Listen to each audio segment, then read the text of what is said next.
How's it going, everyone? This is Boots with Snapkeep Arcade, back with another standard deck guide with Spencer Howland of Constructed Criticism. This week we'll be talking about Golgari Midrange, an archetype that has put up big numbers this season. Thanks for joining us this week, Spencer. Why don't you start by telling us the overall strategy of the deck? So one of the things that mid-range decks try and do is they try and be in between aggro and control. So against the aggro decks, they want to be the control deck. And against control decks, they want to be the aggro deck.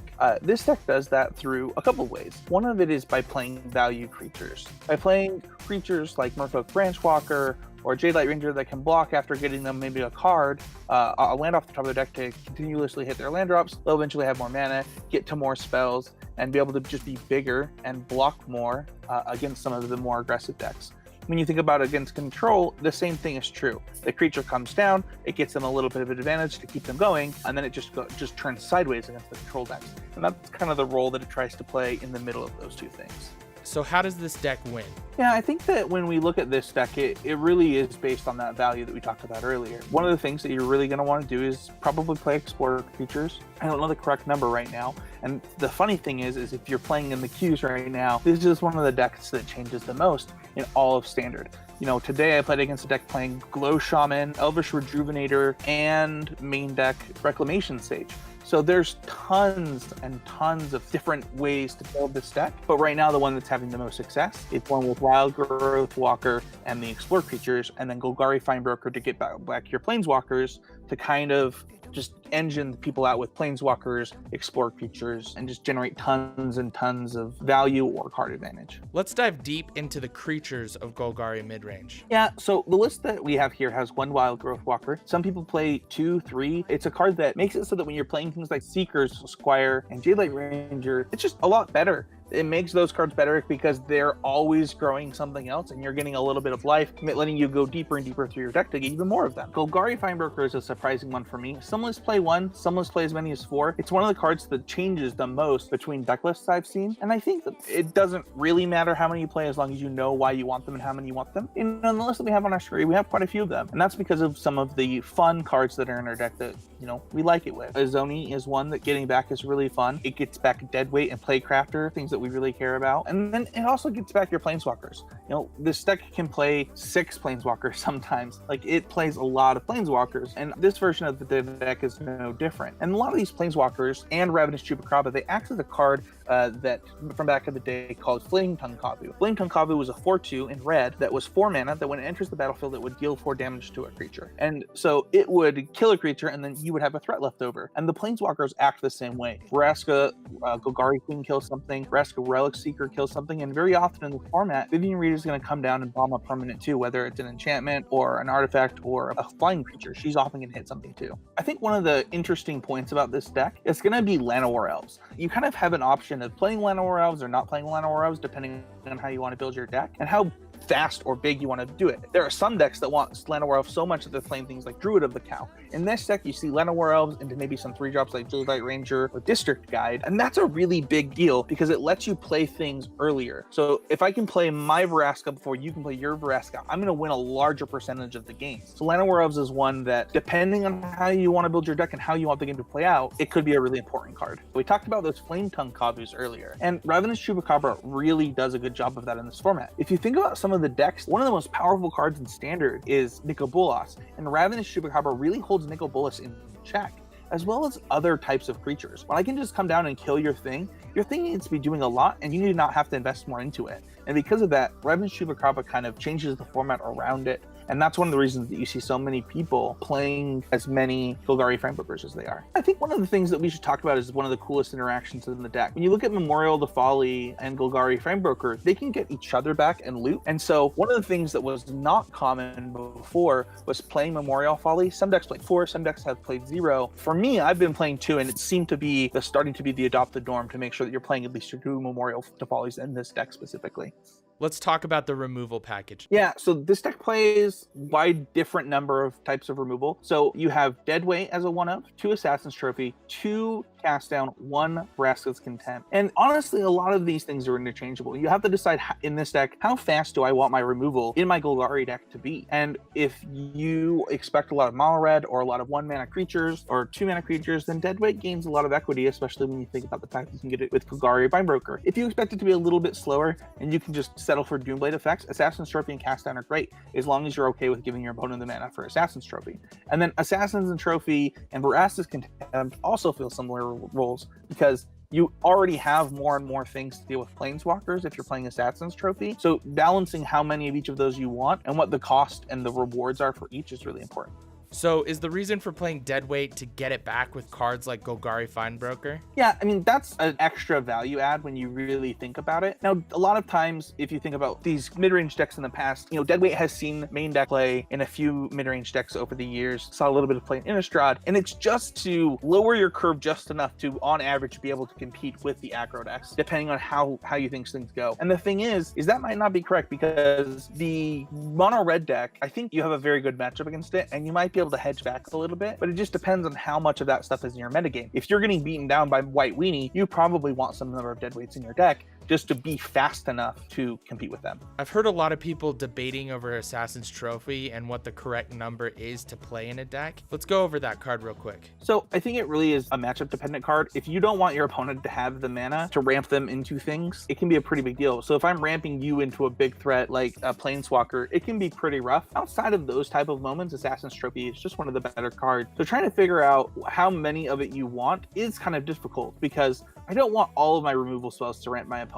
That would be kind of crazy. But I do want some number of flexibility in my removal spells. And between Assassin's Trophy and Vraska's Contempt, you can really kind of get the numbers where you want them, depending on where you want things to lie and the cards that you're the most worried about. One of the things about building mid-range decks and why this deck guide is a little bit different is because there are tons of different ways to build this deck. And I don't think it's going to change. I think that this deck has a lot of tools, and picking the right ones for each week is going to be important, because the tools do a lot of different things. Deadweight does something a little bit different than Cast Down. Assassin's Trophy does something a little bit different than the Vraska's Contempt. But having a lot of different types of answers is totally okay. You just have to figure out which ones you need that week. Tell us about Find and Finality. Yeah, so this is a card that overperformed in this standard so far. Both modes are totally used in lots of situations. The main mode of this deck is almost always going to be the Find. I have used Finality a few times, but basically you're just going to try and get back those same type of things that you were getting back with Golgari Findbroker. You go get one Golgari Findbroker and a Jadelight Ranger, a Golgari Findbroker, and Ravenous Chupacabra, or an Izoni, or a Plaguecrafter. Like, you can get back a lot of different value stuff and then get it back again with Findbroker and kind of loop through your deck and just continue that value engine without just creatures. All right, let's talk about the Planeswalkers in the deck. I think Vivien Reid is just the best Planeswalker in Standard right now. That sounds kind of ludicrous with Teferi, but I actually don't think Teferi, and maybe it's because we've had Teferi for so long that I'm used to it, but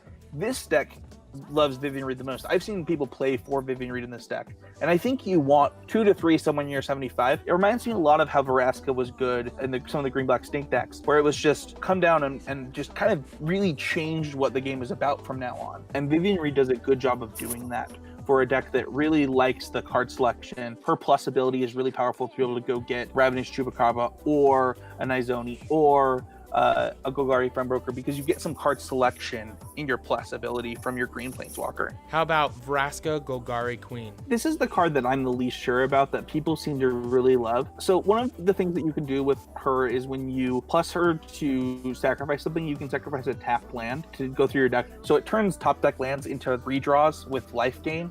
So if you already have as many lands as you want, every land you draw kind of turns into a dead draw. And what Vraska does late game is she lets you cycle through those dead draws every turn, which is probably her best mode. Her -3 can be really good in the mirror, coming down and taking something out. It also kills Search for Escanta, which is a pretty big game. I think she's the weakest Planeswalker in the deck, but I know a lot of people feel the other way and that she's the best. And finally, tell us about Vraska Relic Seeker. Yeah, Vraska Relic Seeker is a pretty known quantity at this point, I think. she's just super powerful. She's the top end of the deck because when Vraska's left unchecked, the game just always ends. Picking up to protect herself and then having a minus that probably just wins the game that turn is just a really, really powerful thing to have at the top of your curve. And she also can just take care of literally anything on the battlefield. All right, can you give us some tips and tricks with the deck? Yeah, I think that the biggest thing that I would do when you're first starting this deck is try to understand how your turns are going to play out for the next 2 turns or 3 turns, because you're often going to be trying to grind through your deck, grind through the value, and just really planning out more than just what you're doing right now, and going a few turns earlier with this deck is really important. Sideboard aggressively against aggro, they're going to go either really little or they're going to go big over the top with things like Phoenix, and Phoenix is just one of the best cards in standard against you.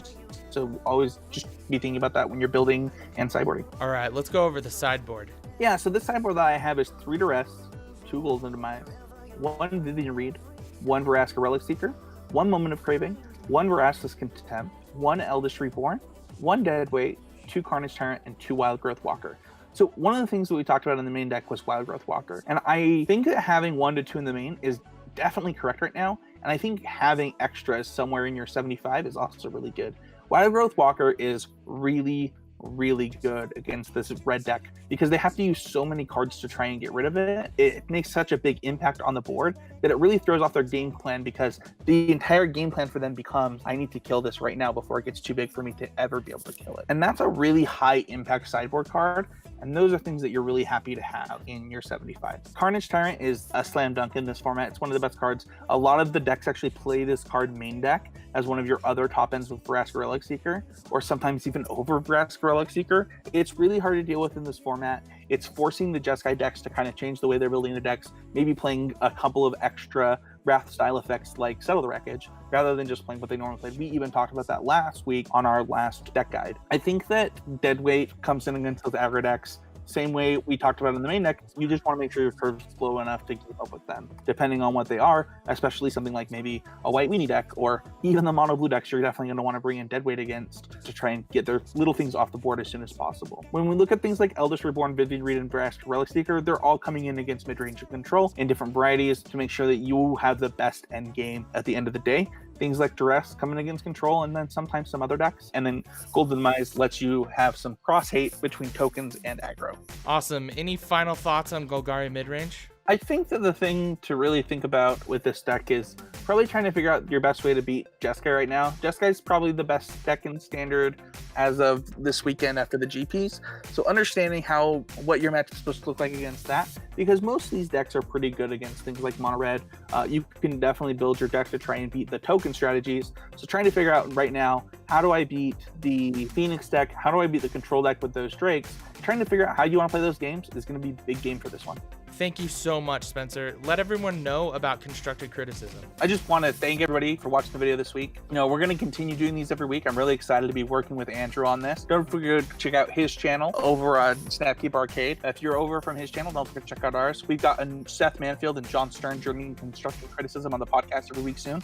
So, come there if you're looking for a really competitive analysis. And then check out some of our other shows. We got, if you're a little bit less competitive, we got things like Adam Spain doing Homeward Path, and all the way to a PPQ level with even odds. So if you're trying to get better at Magic, come check us out. And for the people watching over on my channel, this guy's producing this amazing video. All of his stuff is this amazing. Definitely go check out Andrew.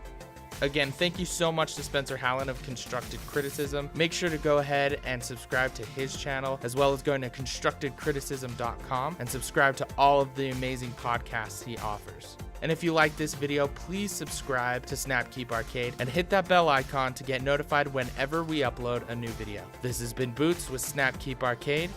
Thanks for watching.